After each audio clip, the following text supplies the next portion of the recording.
રામ રામ, જય આદિવાસી।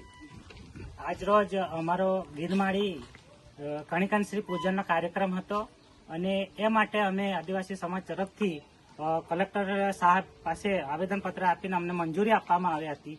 તેમ છતાં અમારા દેવ બિરસા સેનાના અધ્યક્ષને કટાસવાણ ગામે ડિટેન કરવામાં આવ્યા છે અને બીજું કે અમારા અન્ય કાર્યકર્તા શ્યામભાઈ ગામિતને પણ ડિટેન કરવામાં આવ્યા છે અને અમને ત્યાંથી રિટર્ન કરી દેવામાં આવ્યા છે અને અત્યારે હાલ અમે દેવલીમાળી મંદિર ખાતે આવ્યા છે। રામ રામ, હું દિનેશ કુમાર ગામિત। સોશિયલ મીડિયા મારફત અમને જાણવામાં મળ્યું કે ગીરમાળી કણિકનશ્રી ખાતે કલેક્ટરશ્રી અથવા પ્રશાસન તરફથી પૂજા કરવા જવાની મંજૂરી આપેલ છે, જેથી અમો એક આદિવાસી તરીકે આજરોજ ત્યાં અમે જતા હતા તો નાના બંદરપાડા આગળ અમને રોકવામાં આવ્યા અને કહેવામાં આવ્યું કે તમે વળી જાઓ, આ રસ્તો બંધ છે। અને થોડુંક વાતાવરણ અમને એવું જાણવા મળ્યું છે કે ત્યાં ગીરમાળી ખાતે ખ્રિસ્તી સમાજના લોકો પણ કંઈ 5,000ની સંખ્યામાં એકઠા થયેલા છે એવું પણ જાણવા મળ્યું છે। હા, અને આદિવાસીને જવા નથી દેતા।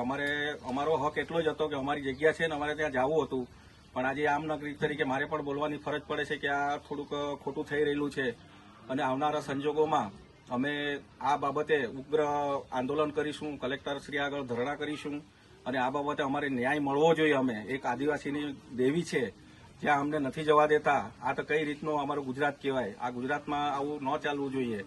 અમારા આદિવાસીની વર્ષોથી પરંપરાથી ત્યાં અમારે પૂજા કરતા આવેલા છે અને ત્યાં અન્ય ધર્મના લોકો દ્વારા જે એક્રોચમેન્ટ થયેલું છે ને અમને પણ નથી જવા દેતા। એમની સાથે અમને કંઈ વાંધો નથી, પણ અમારું પણ ત્યાં સ્થાન છે તો પણ અમને ત્યાં જવા દેવું જોઈએ એવી અમારી કલેક્ટરશ્રી આગળ માંગણી હતી અને મંજૂરી પણ આપી હતી।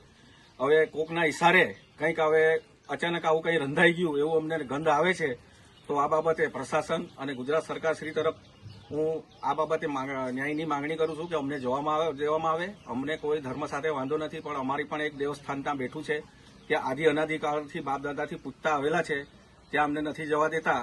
તો આ બાબતે અમારો ઉગ્ર વિરોધ છે અને સરકાર આ બાબતે અમારી માંગણીને ધ્યાન આપે, નહીં તો આવનારા સમયમાં આદિવાસી સમાજમાં ઉગ્ર આક્રોશ ફાટી નીકળશે એવું હું માનું છું। જય શ્રી રામ, જય